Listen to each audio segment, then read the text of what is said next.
In Acts chapter 9, there was a man named Saul who had been persecuting the church. He was throwing people in jail. He was all for killing men and women who believed in the way, who believed and taught in and about Jesus, right?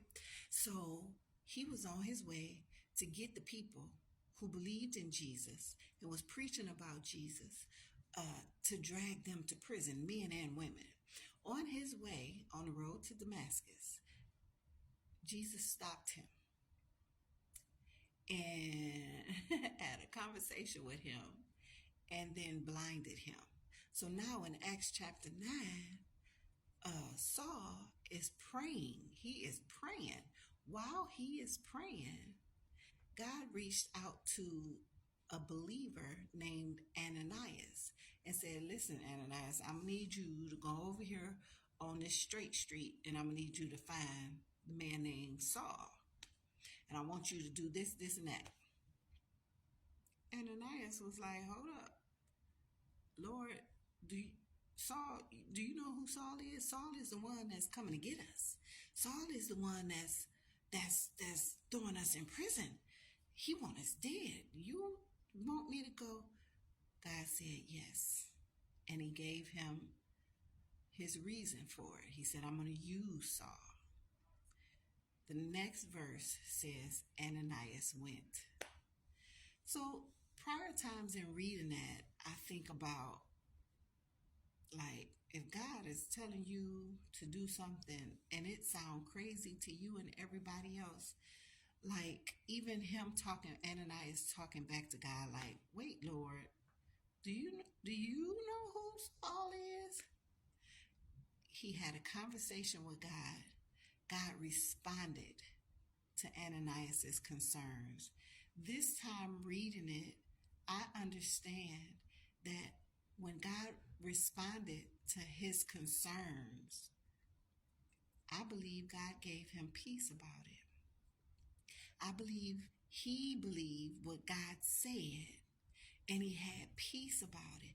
Not only do I believe he had peace about it, I also believe after the peace came over him, because he believed it was God and God told him to do something, I also believe that Ananias was joyful and now witnessed how miraculous God is, how he changed the man that everybody know is trying to come get the believers. God changed Saul and he's sending me to go get him. Like, that's amazing. It's amazing to me to think about God saying something to me. And even if the first time he said it, I'm like, Lord. But then when God helps me to understand and gives me the peace behind it, and then even behind the peace behind it, he gives me joy of who he is again, because I'm already loving the Lord. But now you telling me that you have done this miraculous thing, this God thing, by changing the man who is trying to kill all of us?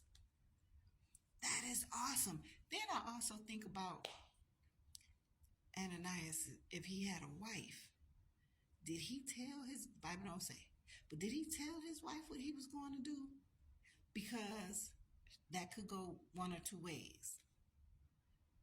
God could have given her peace about it and said, okay, Ananias, go ahead and go and talk to, do what God tell you to do. And she's all for it. If God hadn't given her peace about it and he told her, what was that conversation like?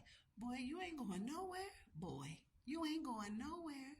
Don't you know that man is trying to kill us? You gonna go out there and he gonna come back for us. You better not leave. If you leave, you ain't gonna have no home to come home to.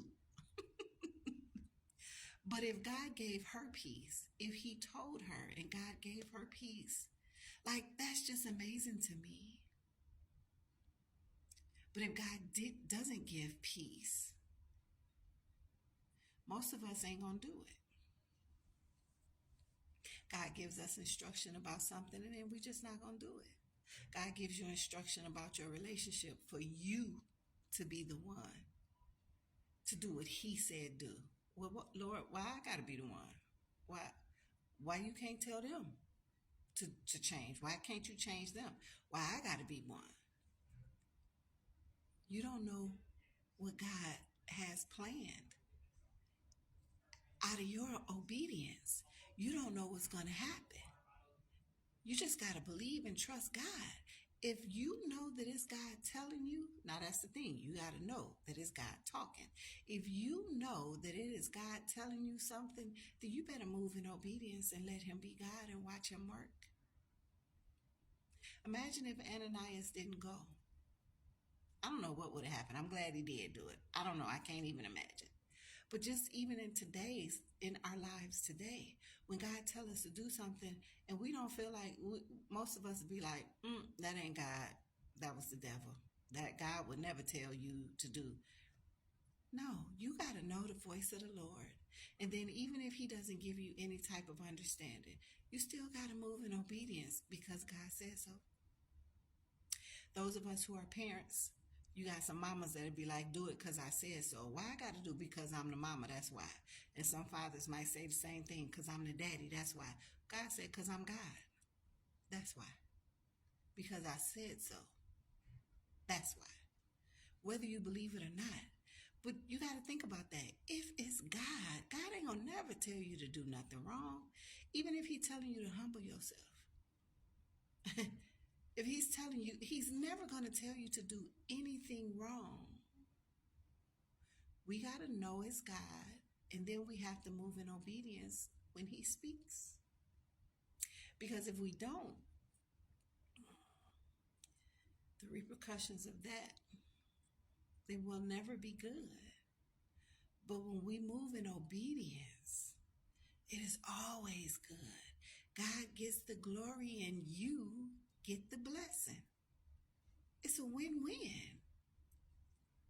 It just excited me today. It had me, I'm just excited about just thinking about Ananias, knowing who Saul was, hearing God tell him to go to the person that he know is evil, but then also hearing God say, no, I'm going to use him. And Ananias moving in obedience, I believe, is because he believed that it was God. He believed what God said. And he had peace. That's the part. The peace of God. Whether you understand anything, moving in obedience and God giving you peace about it, it's amazing. I've witnessed it. When God told me that I was supposed to be my husband's wife, we didn't even know each other. Some of y'all know the story, most of y'all don't. I knew who my husband was because we belonged to the same fellowship, but I didn't know him. God told me I was going to be his wife. A lot of people didn't and probably still don't believe that. But this September will make 5 years that we have been married. Can't nobody tell me nothing different. I am different in this marriage. I am now a wife. I am not a chick that was married as I had been before. Life is different.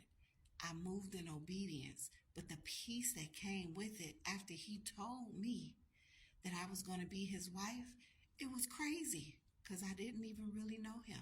But God told me that, I believed it, and I moved in peace. It was amazing. So I think about Ananias and God telling him that to go to Saul, who is trying to kill them and throw them in prison. But the peace, y'all, the peace of God, I don't know. I don't even know what else to say, except don't praise me. Praise God for giving it to me to share with you. I love y'all.